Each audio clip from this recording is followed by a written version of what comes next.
cooperative focus.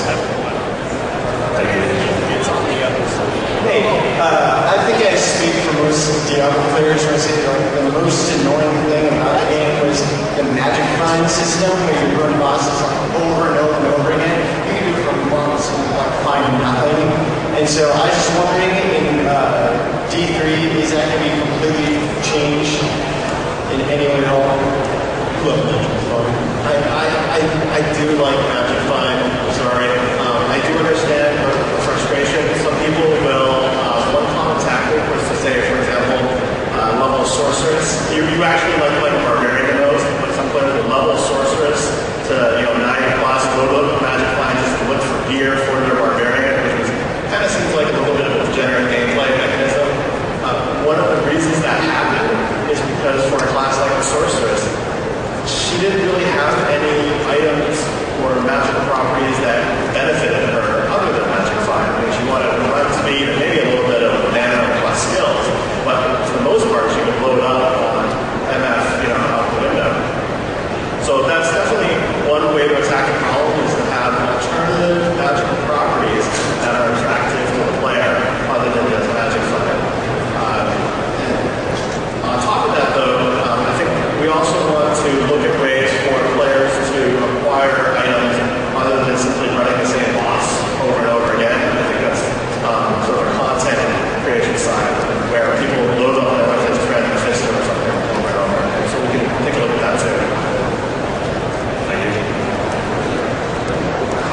I was wondering if there would be an achievement for if you complete the game on Hello, like on Battle Day, have a emblem next to your name. Will that be incorporated, or are you guys staying with it? we're not really far enough along to if we would do something like that.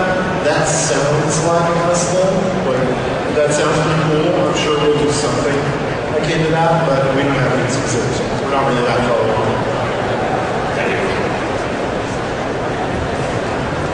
Howdy, I was just wondering, watching the demo build, I noticed the wizard had a lot of power over his environment, and I was wondering if the other classes would have that same level of environmental interaction. Can you give an example?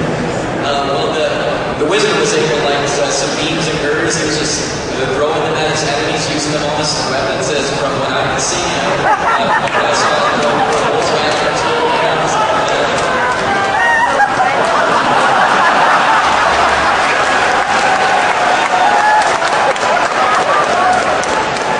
don't know what everyone's cheering about.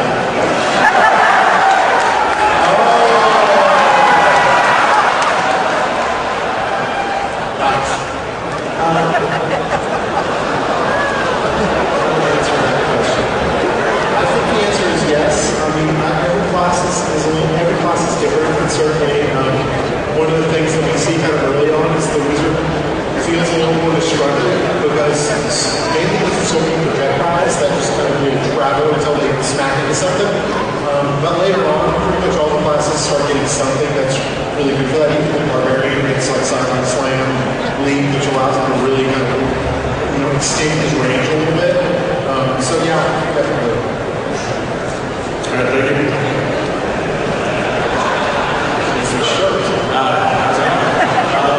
Two things. For one, you talked about co-op. Diablo 2 was 8 players. How many are you shooting for this time around? We haven't nailed down a specific number. We actually, and doing more is not hard. Technically, it's actually in some ways easier for us because it puts less load on our servers. We have more players and less games. That being said, we find that about 4 is the almost perfect number. And then as we get over 4, the game kind of becomes so chaotic that it becomes less fun. So we're probably thinking about limiting the 4 for that reason, but we haven't decided.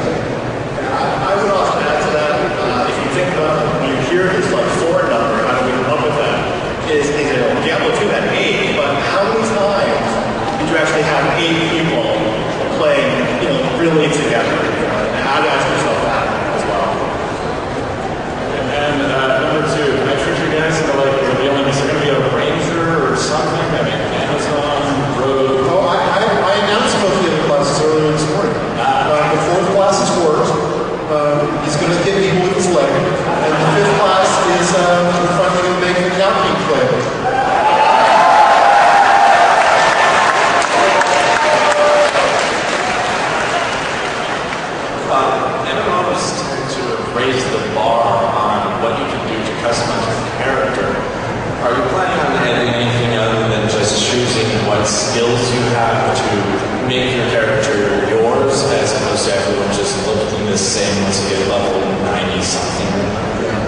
Well, one of the things that we're focused on, we did try things like hair changes, skin tone, facial, and stuff like that. And what we found was that you really couldn't tell because the character on the screen is so small. We don't have a strong impetus to keep that in, just because it doesn't make. It's almost kind of disappointing when you create a character, you go like, oh, I want this hair and this skin, and you get in the game and you're like, does he really have that stuff? So we do want to create a lot of more permutations in the looks of items. And I'd say that right now we're not really happy with how much there is in the game.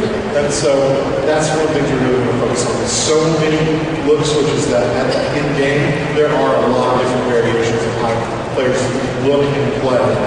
The root system also plays into that. We announced that earlier today. That root system allows you to take items that we find in the world, roots, and specialize your skills with them. And they're kind of enforced customization because you can only change based on what roots you found. And based on what roots you found, you can only pick one to put into your skill. So we're trying to do that in a couple ways, really adding a lot more customization to make the character feel more like it's yours. Thank you. Next question. I was wondering that in the first Diablo, there was a very distinct survival horror element to it. At least that's what I took from it. And the second Diablo was a very powerful action game where you fought hordes and hordes of monsters. And I felt in the first Diablo, you were more fragile than in the second Diablo. I was wondering how you could do that in the third Diablo. The approach that we've had, and this is something that I think this kind of alludes to, but not directly, is we love both Diablos. Because Diablo 2 is newer. There's a more focus